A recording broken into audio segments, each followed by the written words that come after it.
What is up, everybody? We are live right now. We just hit the 2-minute warning.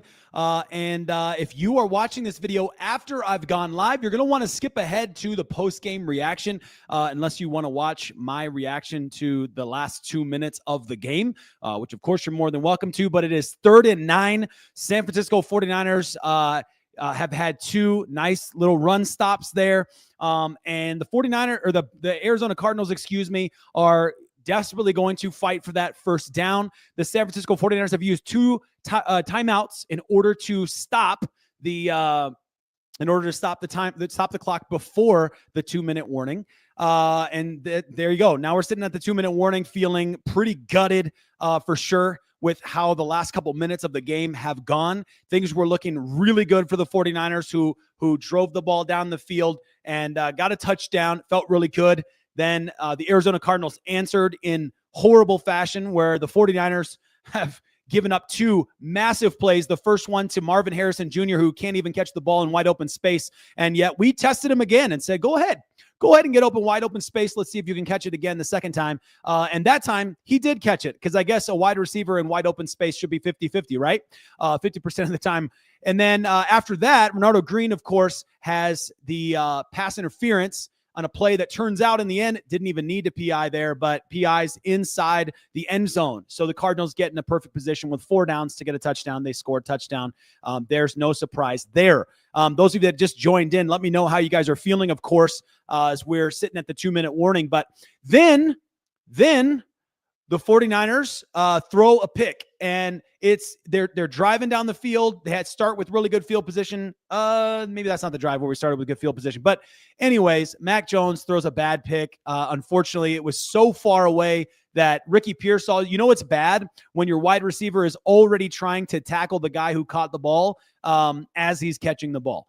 Ricky Pearsall really playing like a defensive back there. That tells you how bad the throw was. And then somehow, by a miracle, Fred Warner absolutely need a stop. Fred Warner blocks the pass, nearly intercepts the ball, and you think, there it is. This is it. The 49ers are in beautiful position. The Niners are gonna march down there. They only need a field goal, technically, if they manage the clock well, and it was feeling really good until it wasn't. And so I think I got some of that backwards, actually, now I'm thinking about it. But whatever the case is, the 49ers are in a tough spot. They get the safety, of course. Now we're back on the field. Kyler Murray has the ball. He throws deep, and he does not connect. Let's go. Huge pass breakup. Is that Upton Stout? Who is that? I can't see because Fred Warner's in the way on the screen, but huge pass breakup on 3rd and 9. Deep ball to Jones, and that pass breakup could be an absolute game changer in the end. So, yeah, that was Upton Stout there. What a pass breakup from Upton Stout. My word. That was brilliant. Now, the 49ers, of course, have a punt return and will need to manage the clock well with 1 timeout and 1:50-ish, if you will. If it goes in the end zone, it does. Okay. So it goes in the end zone. That's fantastic news for the 49ers, who are now going to get 1st and 10 on the 35. That's great. Or is it not the 35 on the punt? I don't even know. These new rules, they mess with me. Is it still 35, or is that only on the kickoff? Someone can let me know in the chat. But we're 1 minute and 46 seconds. This is like true 2-minute drill. The game is not over yet. Thank you for asking. The game is not over yet. I'm going to call this one 49ers on the charge. On the march. It's called on the march. Come on now. What am I doing? On the march. There you go. Boom. 49ers on the march. Let's go. Here we go.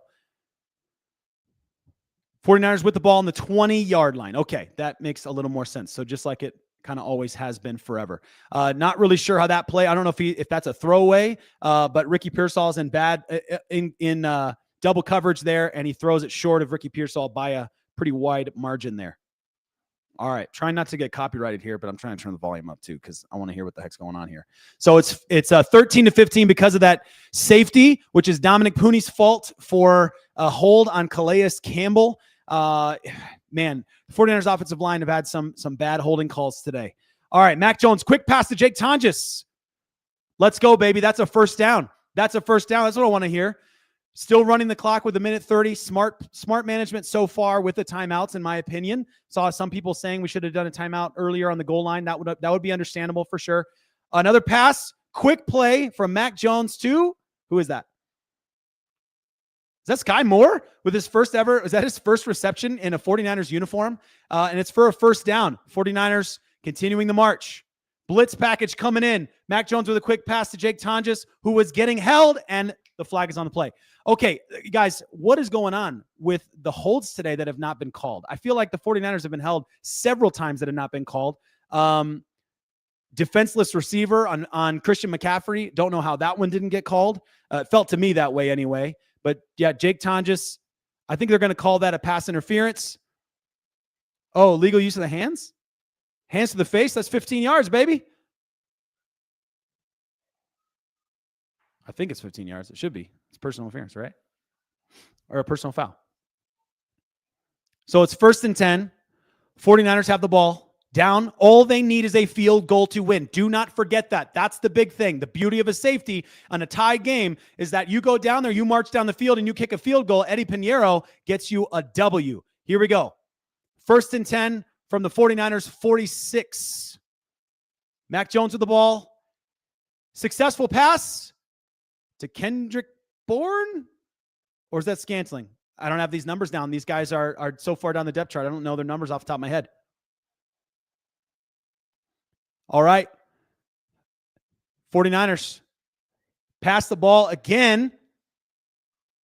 This time to Kendrick Bourne for another first down. And we are now getting dangerously close to field goal territory. You obviously want to get as close as you can. There's 34 seconds left on the clock. I'd really like to get it a little further. They're going to pass the ball again. Mac Jones can't find his target. Throws it away. Throws it close enough to somebody. Doesn't look like a throwaway, but it is a throwaway. There are 25 seconds on the clock. 2nd and 10. They have a timeout, but they would like to save that timeout in this particular scenario to get themselves in a better field goal position if they can. So they're going to hold on to that. If they could somehow manage a McCaffrey play that gets them some nice chunk yardage and then use that timeout, they're in business. It's 2nd and 10 from the 49ers. What? Oh, from the Cardinals, excuse me. From the Cardinals, 36. Mac Jones with the ball. Passes it to Christian McCaffrey, just as I said. Upfield. He's still running. Oh, my word. We just made it to the 15-yard line. Let's go. And they're going to spike it instead of using the timeout. I'm not 100% sure why. What's the thinking on that, guys? What's the thinking on that? Why spike it? That's going to knock you back a few more yards. Or no, it won't. It won't knock you back. Never mind. I guess they get to hold on to a timeout that they don't need. But McCaffrey with a massive run there. Massive run. I told you guys. Because they're completely their secondary is set up to defend the pass. So now the 49ers, they still have 6 seconds. And they're going to down the ball. Yep, right in the center to make it an easier kick. With the wind being a factor, do not forget that. The wind is a serious factor. The 49ers somehow have a way to win this game, you guys. They somehow, I don't know how they did it. They carved out a way in a game that felt like the Cardinals were in the perfect scenario. And I'll tell you why as we get to post-game breakdown in a minute. But Eddie Pinheiro here has to hit a game-winning field goal. And he hit a 51-yarder, or what did he hit earlier? This field goal attempt here with 4 seconds left on the clock. How far is this field goal? 35 yards. The wind has died down. He's centered. He kicks it. It's right down the middle, baby. And the Niners win. Oh, my word.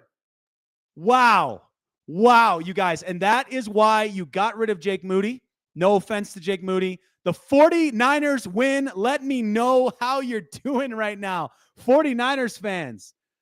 Immediate reaction on the 16-15 win by the San Francisco 49ers. Coming in clutch when it matters. 3-0 against 2 divisional opponents, 2 road games. Your 49ers are still undefeated. Wow. That's my wife in the background. I hope you can hear that. Guys, let me know what you guys think about this one. Wow. Eddie Pinheiro with the game-winning kick in a game the 49ers, I'm not going to say they deserve to lose because they did everything that it took to deserve to win. There are definitely some blemishes on both the offense and the defense in this game, no doubt about it.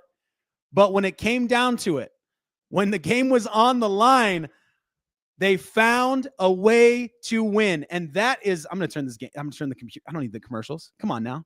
That is what you ask for from your team.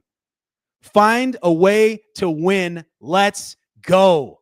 Let's go. Let me know what you guys think about that game. Let me know where you're at. How are you feeling? Give me the skinny in the chat. I can't believe it. I just saw it with my own eyes, but my word, what a special win from the 49ers in a game that I feel like that's a game last season. All three of these games are games we lost last year. These are games that we failed to close out the game when it mattered. And the 49ers have won. My goodness. Let's go. Let's go. I look forward to seeing what you guys have to say in the chat. Let me know in the chat what you guys are thinking right now as we get to this breakdown. The 49ers have won against the Arizona Cardinals, and there's so much to break down. Oh my goodness. I haven't even I haven't even written down all the biggest moments yet. I like to do that, but wow.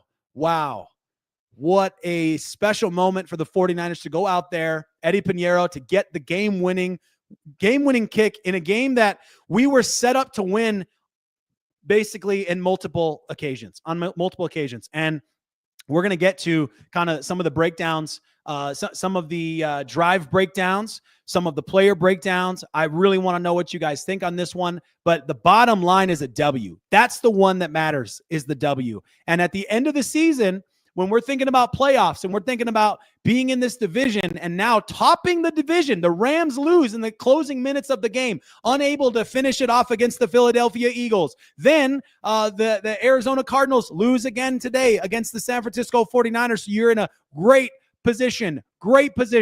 I love the fight of this team. That's a great shout. You're right. It's the fight of this team. The 49ers have every reason to lose this game, and Fred Warner goes in there and he blocks a pass. He says, no way, we're not going to lose this game. And then we get in a situation where we have a safety, and the worst thing about a safety, like the points suck, but the worst thing about a safety is you give the ball to the other team. Nothing could feel worse than a safety from a morale point of view, yet the 49ers did not give up. They continued to fight, and they win this game. Wow. Genuinely, my heart is racing still. I need to calm down for a second. But yeah, let me know in the chat what you thought about the game. I want to get into some of the breakdown now as we look at, to start, we look at how the box score shapes up and the team stats, okay? So as we look at the box score straight up, you see a deficiency in the run game continue for the 49ers. This time, only 20 total carries. That's including Mac Jones's carry for a loss. I'm not sure I'm going to call that a carry, but whatever.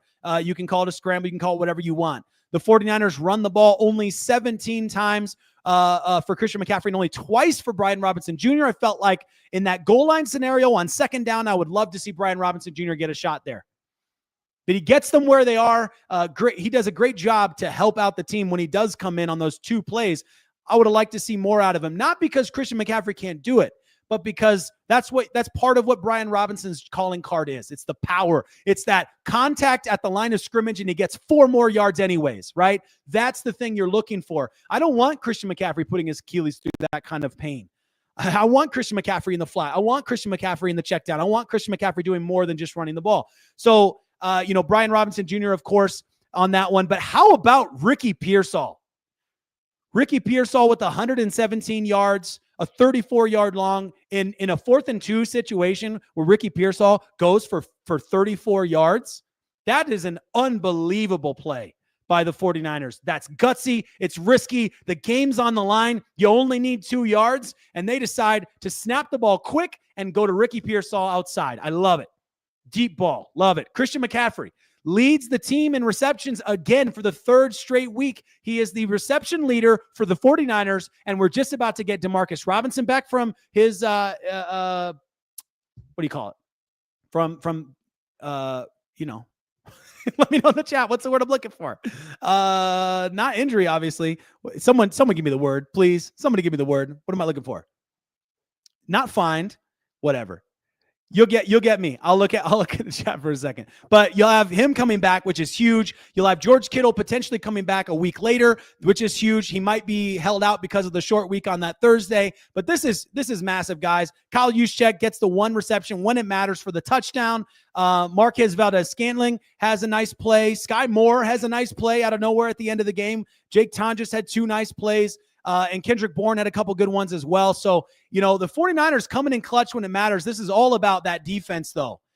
You're holding a very good Arizona Cardinals, very difficult to scheme against Arizona Cardinals offense. Maybe very good is the wrong word. And then when you look at the team stats, I mean, there's a lot of reasons the 49ers should have lost this game. Namely, the time of possession was bad, you guys. That was bad. In the first half, we were outpossessed by like 20 minutes or something like that. It was really, really bad.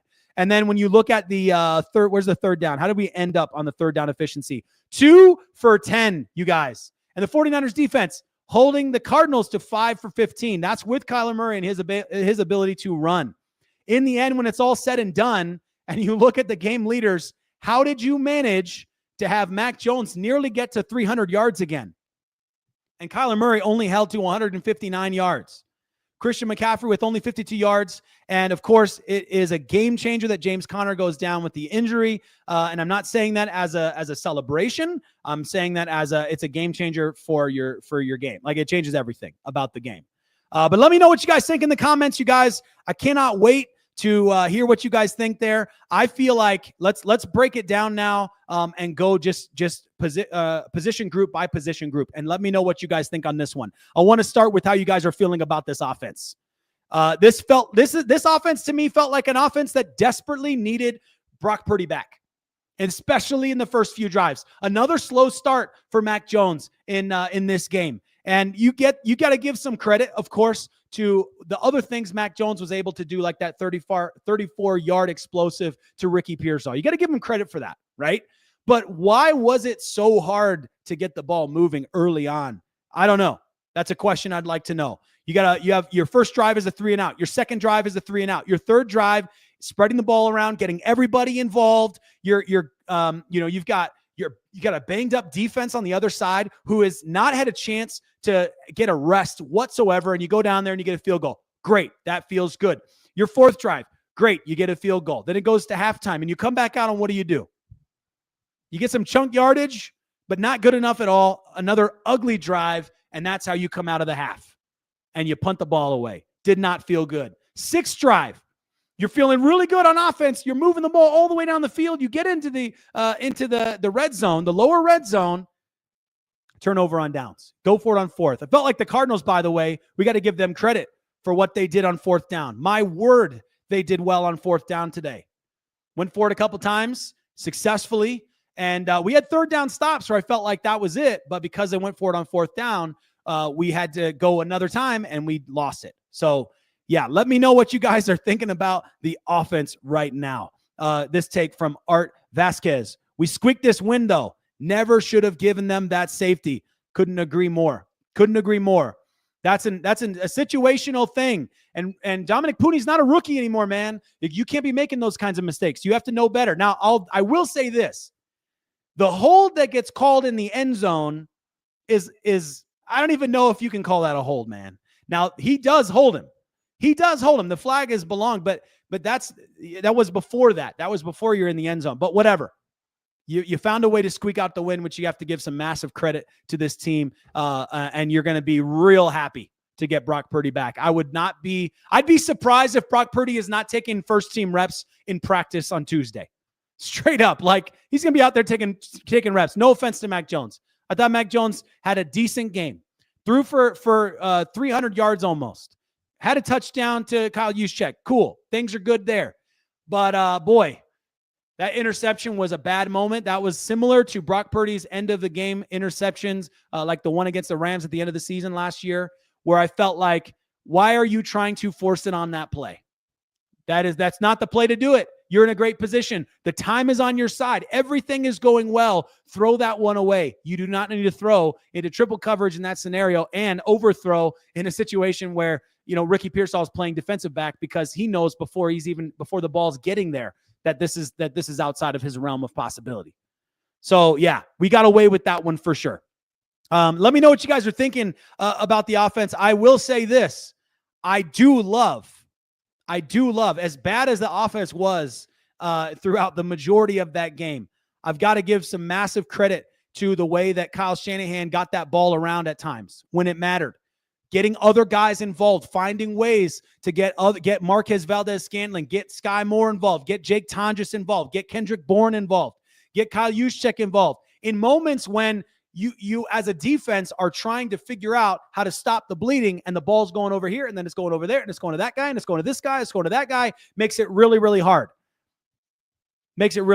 So I'll give credit on that one. Shout out from Brazil. Where are you guys watching from? Let's go from Brazil. Go 49ers. Yes. Huge, huge win. I was already live. I want to be clear about this. I was going live no matter what. And it was feeling like when I started the live, like this could be a loss. But the 49ers win. Let's go. Talk about the defense. How did you guys feel about the defense in this game? For me, let me know in the chat how you guys felt. I want to take your thoughts. I want to throw them on the screen. I want to celebrate your guys' ideas. So let me know what you guys think in the chat about this defense. Because I'll tell you what about this defense. There were moments where Sam Okuanu did not hold the edge, and it was painful. It was painful to watch. The 49ers did this without Nick Bosa for the majority of the game. The 49ers did great defense at times in the first half. Well, throughout pretty much the whole first half. They did a great defense without Mykel Williams and Nick Bosa for good portions of the first half. And then, of course, best linebacker in the league. Well said. Well said. Fred Warner comes in clutch when it matters. I have to give some massive, massive credit to Fred Warner. Oh, my word. Fred Warner, on that third down, I forget the exact yardage on the third down. But Fred Warner goes in there on that third and long, maybe 3rd and 5, 3rd and 10, 3rd and 9, something like that. Whatever it was. Fred Warner goes out there and blocks the pass. And that moment, he almost picked it off, by the way, which, you're 6 feet from the quarterback. It's kind of hard to pick off a pass, especially Kyler Murray. He's got a little bit of a cannon. So, I don't expect him to catch that ball. But that was game changing. And I thought that was it. The 49ers then start to go on the march, and I feel like this is it. 49ers are going to bleed the clock out. They're going to do a classic drive. Unlike the 49ers this game, they did not manage the time possession well. This is something the 49ers tend to do very, very well. They tend to extend drives, run the ball, and that really helps them in that time of possession battle. So the 49ers are my goodness, they're up against it because the defense is on the field for so much of the game. They're getting tired. You look at the play to Marvin Harrison Jr., the first one that they dropped. That should be a wake-up call to your defense, to your safeties. Pay attention to what you're doing. They just sliced you open, and they could have taken a easy 25 yards on you. And yet, they did it again. And they let Marvin Harrison in the exact same position the second time he catches it, because any receiver from that open of a position should be catching the ball 100% of the time. But yeah, big one. Okay, hope Bosa is okay as we're talking about the defense. Man, I agree with you. Really need him. It's a huge loss to lose Nick Bosa. And we see him get banged up from year to year. This happens. It's a part of the game. I get it. But, boy, we needed him to be 100%. We needed him out there at times. And you know what? The 49ers found a way to grind out the win without him. That says a lot about what Saleh's defense has done. The mixed looks that he's getting, the different kinds of blitz packages. That was really special from Robert Saleh. Called a great game. Stout play saved the game. Yes. Huge play from Upton Stout, who I cannot wait to see the snap count on this one, because I did not see Upton Stout out there much at all. I'm going to look here. Let's see. Upton Stout, I think, how many did he get involved in any other plays that I don't know about here? Upton Stout, he was out there more than I thought, because he had 5 tackles in the game. So he was definitely more involved than I realized, but that was the big one. Absolutely. I can't wait to see the snap count on that one. But he had a heck of a play there at the end that was a total game changer. We had a couple of really nice pass breakups. Jason Pinnock had a nice start to the game, nice first half. Then there were some moments where he didn't, but it was pretty good. Warner, here we go. Warner was huge on 3rd and long. Defense is going to grow as we go. That's absolutely true. You got to love this defense and how it's expanding, how it's growing right now. Huge credit to that defense for how they stopped the Arizona Cardinals in a situation where the Cardinals understood they don't have James Conner. It makes it a lot harder for you to just run the ball and take the clock out. But how we got that stop was massive. They get 1 first down on that drive. The second one is it's 1st and 10, 2nd and 9, 3rd and 9. Fred Warner with the big play, and there it goes. And now all of a sudden the 49ers have this opportunity. That W is thanks to Saleh and Shanahan. Yeah, we'll give credit to both. Shanahan definitely elevated Mac Jones' play today. I guess there were a couple play calls that maybe I wasn't a huge fan of, but you got to play your percentages, and I understand that you do the most you can. Kyle Juszczyk needs to be utilized more. Yeah, I think in some ways, for sure. I think what he does in the blocking game is so important for you, and the 49ers have gone against a couple tough defensive lines now. All 3 of the defensive lines we've played so far are teams that believe they have stout defensive lines. So, we go up against a vanilla defensive line at some point. It'll be interesting to see what the run game looks like, but it's not. I told you last week, I said I felt like the 49ers need to establish the run game, and I'm not sure that's actually true. We learned from John Lynch in the middle of the week that it's not about establishing the run game. It's about we're reading the defense and how they're stacking the box, and we're just going to take our chances through the air. And with Brock Purdy back, it'll be interesting to see how many risks other opposing defenses take against us in that scenario. Absolutely the case. Let's see here. More thoughts on defense. Let's see. I'm looking at defensive notes now. I took a bunch of notes in this game. This was crazy. Bryce Huff. Someone said Bryce Huff. Let me elevate that comment. Where is that at? Someone said Bryce Huff. I got to go up. I like Huff. Tommy boy. I like Huff. Dude is good. Yes. Bryce Huff is loving playing for Robert Saleh, is he not? He is loving playing for the 49ers, right? We saw it with him with the Jets, and then didn't work very well with him in the Eagles. And he plays with Robert Saleh again, and it's working out really well. And Bryce Huff, in times when you didn't have Nick Bosa, at moments when you didn't have you didn't have Nick Bosa or Mykel Williams, Bryce Huff at the end of the game there sacks Kyler Murray, to close out the first half. And it felt emblematic of what the 49ers are trying to do. They are a defense-first team, but they have a young defense. And so you look at the offense and you look at George Kittle and you look at Christian McCaffrey and Brock Purdy and you say, hey, man, we have anchors on this offense, or pillars, rather, and we should be able to be offensive-minded. But then you have Brock Purdy go down for 2 games. And somehow the 49ers have managed to be 3-0 despite Brock Purdy being injured, despite Nick Bosa going down in the majority of this game. There's a lot to like about what the 49ers are doing right now. Defense went toe-to-toe with theirs. A good fight, but definitely room for improvement. Couldn't agree more, Art. I think this is one of those games you could have lost. You easily could have lost this game. And the conversation, if you lose this game, is very different. Who are you blaming in that loss? You can look at the one drive where you have a huge play to Marvin Harrison Jr., who I still am a little confused why the Cardinals don't use him more. But maybe it's because he drops the ball, I guess. I don't know. And then you have the other big play on the same drive, Renardo Green, unnecessary pass interference, does not need to happen, ends up getting them at the 1 yard line. It's pretty hard to stop the Cardinals on the 1 yard. Any team with 4 downs on the 1 yard line, hard to stop them. So that being said, I will agree with you that they definitely have a lot of room for improvement. The defense and the offense both have huge room for improvement. But Brock Purdy coming back, that's going to be hugely helpful. They took care of Brock. They kept him safe, and it paid off. It was a gamble. It was a huge gamble. And I'm not saying that Brock Purdy wouldn't throw a pick in this game, right? Don't hear me the wrong way. Mac Jones takes a risk. Brock Purdy takes those same kind of risks. Those are the kinds of risks that Kyle Shanahan wants him to take. He wants him to take some of those shots. But that interception by Mac Jones was a bad one. It was a bad timing. It was a situation where you didn't need to do that. Every QB, Tommy boy. He writes, it seems like QB is avoiding throwing Demo's way. He demands respect.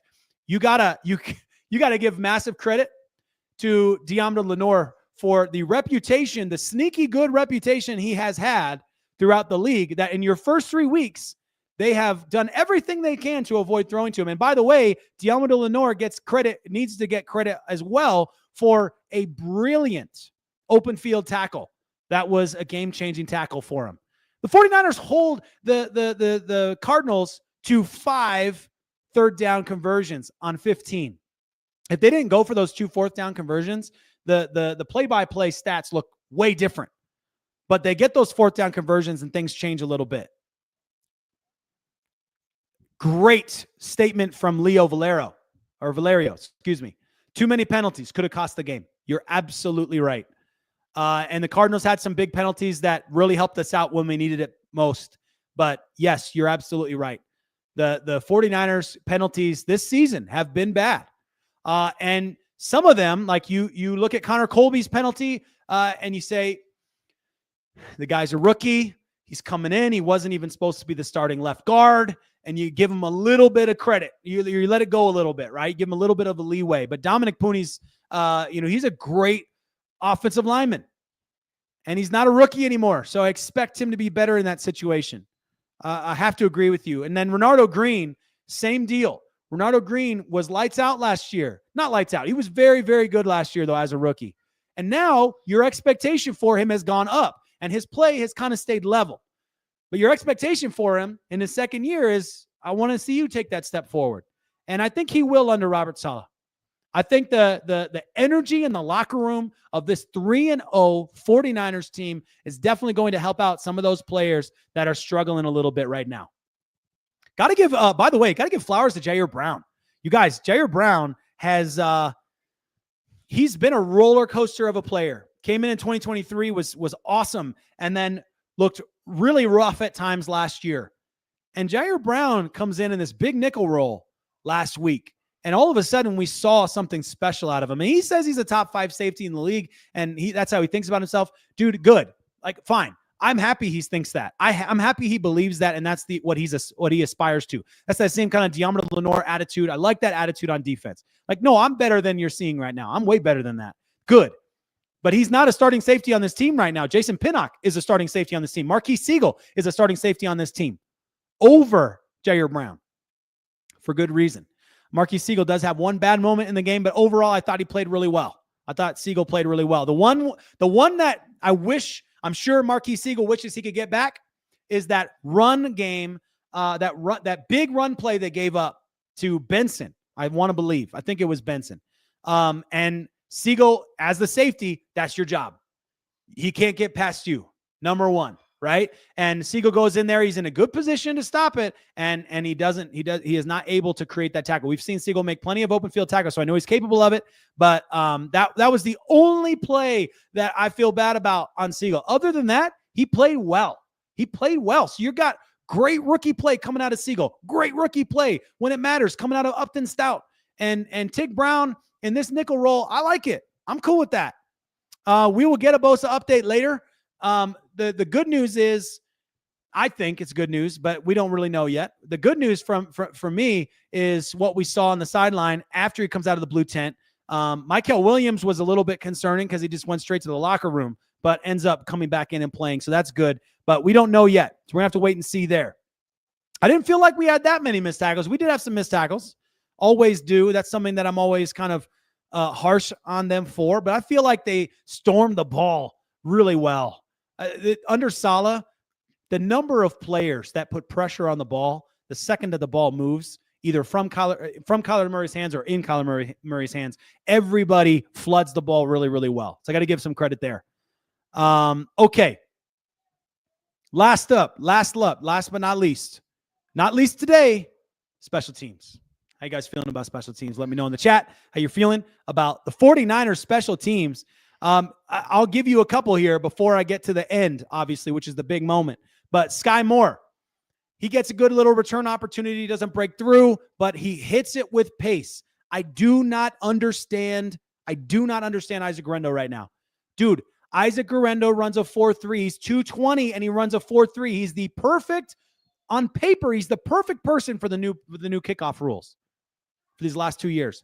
And Guerrero he's too thoughtful. He's thinking too much. He's running the ball at not full speed. He's not running a 4.3 pace. That's for sure.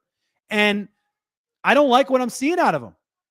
I don't like how he's choosing lanes. I don't like anything about what I'm seeing in the return game. Fortunately for the 49ers, Guerrero only has one. And I like Isaac Guerrero. I mean that. I'm not just saying that.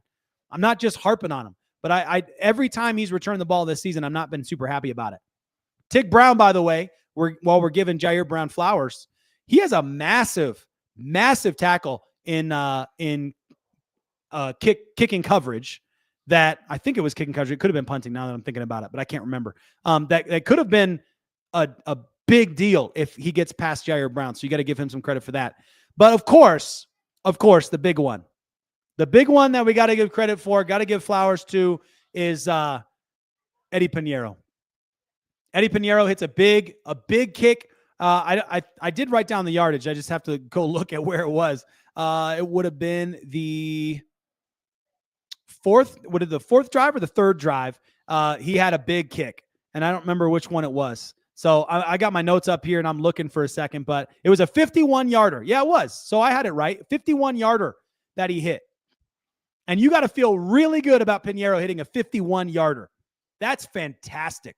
And then when the game is on the line, all of a sudden, 49ers fans, we're nervous because you get it. We've had a lot of missed kicks over the years, not just Jake Moody, but especially Jake Moody in recent memory. And Pinheiro goes up there with a 35-yarder, and you say, hey, this is a cupcake kick. This is for a kicker where they were able to place the ball right in the middle. I mean, a perfect setup right where he wants it. If ever there's a good setup to win, this is the one. And Eddie, I'm not going to use any middle names because I don't know his middle name, and I won't use any colorful language here. But Eddie stinking Pinheiro, my word, goes and kicks the game winner with 4 seconds left on the clock. The 49ers had a timeout they could have used for that. I 100% don't understand why, because I think you could have done a timeout instead of spiking the ball. But I guess maybe the timing of it works better to wait a second. I thought they just could have waited and called a timeout, but maybe they didn't want the team to have a chance to process and think about and plan and figure it out. So maybe that's what it is. They spike the ball, then they step back up there and they move the ball to the middle, and then boom, kick it. And there's no chance for Cardinals special teams to think about it more. Maybe that's what it is. I guess that makes sense. But yeah, huge win. Huge win from Pinheiro. Got to give him some massive credit for that one. How does Jake Moody feel right now? I don't know, man. Is he still practice squad in Chicago? I don't even know. And genuinely, I respect, like Jake Moody is a good talent. He has a good leg. But I will take a Robbie Gould style, the top of his register might be in the low to mid 50s and just call that good if he's consistent. I'll take consistency over distance all day long, every single day of the week, at least for the next 5 years. Then after that, we can talk about something different. But let's not draft him in the third round. Jake Moody gets put in a tough spot because of that. That's why. Yeah. Let's see here. Not lucky. They were scared of 54. Well said. I only say lucky in the sense that when I say lucky, at least what I mean by that, I don't know if you're responding to a chat or if you're responding to me, but when I say lucky, for me, I say lucky because there were many moments in that game where against a tougher opponent, you gave them the chance to get back in and they take it. The case in point for me is the safety, because they get points. Now they're in the lead and they have the ball in great field position. All they have to do is move the ball because of the field position, because the safety is so much further back. It's just a lose-lose scenario. So that's what I mean when I say lucky. Against a tougher opponent, we could have really messed that game up. So yeah. 3-0. Reinforcements on the way. Let's see about Bosa. Yeah. Absolutely. Demarcus Robinson is going to be huge. The 49ers were spreading the ball around a bunch of different guys. Who was it? They got the ball to Christian McCaffrey and Ricky Pearsall, obviously, were your reception leaders. But then Kendrick Bourne, Jake Tonjes, Sky Moore, Marquez Valdez-Scantling, Kyle Juszczyk, they're getting the ball around. And I love their utilization of Kyle Juszczyk. They did this last season too, where they will not throw to him and they will not throw to him, and they will not throw to him. And then in a key moment, boom, you forgot about Kyle Juszczyk, didn't you? Like that touchdown was great. He steps back. It's a play action, bootlegs out, and Kyle Juszczyk is in space. I mean, you can't mess that play up. Every quarterback in the NFL can hit that one. So absolutely love that one. You got me a middle name. There you go. Oh my word. Look, the big picture is this, and then I gotta go eat dinner with the fam. The big picture is this, you guys. The 49ers go away to Seattle, division rival, and they win. Gritty game. Gritty game, as Christian McCaffrey calls it. Get another gritty game today. But then they travel to New Orleans. Second game on the road in a row. Second game of the season against a young quarterback who's starting to figure things out. Give him some credit there. Against a tough defense at times, for sure. And they found a way to get a W in New Orleans. And then you come home and you have the Arizona Cardinals, who are flying high, 2-0, feeling good about themselves. And you find a way to get a win in a game without your starting quarterback, without your starting defensive end for the majority of the game. You find a way to get a win. That is the Saleh effect. That is the Shanahan effect at times as well. That is multiple players stepping up in different moments that you absolutely need. So you got to give some huge credit to this 49ers team, who right now is 3-0.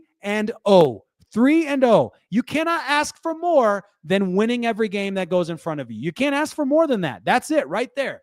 You go out there and you win the games. You win the games that are in front of you. And you know what? You got Brock Purdy coming back. You have DeMarcus Robinson coming back. And I'm feeling much better about that. And how about Ricky Pearsall? Oh, my word, Ricky Pearsall. I hope he's healthy. He got up a little slow after that big 34-yarder. I hope he's healthy, because, my word, he is immense right now. And you add DeMarcus Robinson back in the mix, and we're starting to look a lot better very quickly. You have Brandon Ayuk coming downstream, probably not for a little while, but then you have George Kittle coming much sooner. That's exciting. And the 49ers IR situation, by the way, is ugly. They've already used, I think it's 5 or 6 of their what is the IR to return, or whatever that designation is. They've already used a bunch of them, and they only get 8. So that scares me a little bit. So the 49ers are playing with fire a little bit in the injury department right now. But Connor Colby able to play today was huge. You're thankful for these young guys who can get banged up and find a way to get back in the game on Sunday. Trent Williams, of course, still finding a way to get out there despite the knee injury, despite missing a ton of practice. He's out there. We'll get Juwan Jennings back hopefully soon. So that's good. So there's a lot of reinforcements coming back. I feel good about that. And obviously, at the end of the day, your team's 3-0. You won 2 division games already. Your biggest divisional opponent in the Los Angeles Rams just took their first loss, and you're on top of the NFC West, baby. You are on top of the NFC West. That's all you can ask for 3 games into the season. And we'll learn a lot more about this young defense, about how good they're going to keep getting every single week as they continue to get smarter and faster and develop the scheme and execute the scheme quickly. Appreciate you guys for joining the live stream. You guys are awesome. Thanks for chatting it up. Absolutely stoked on it. I haven't even checked my fantasy to Rome 33. I haven't even checked my fantasy. We're 3-0, baby. That's all I care about. And I feel better and better about the jersey that I bought every single time I wear it. Let's go, baby. 49ers 3-0.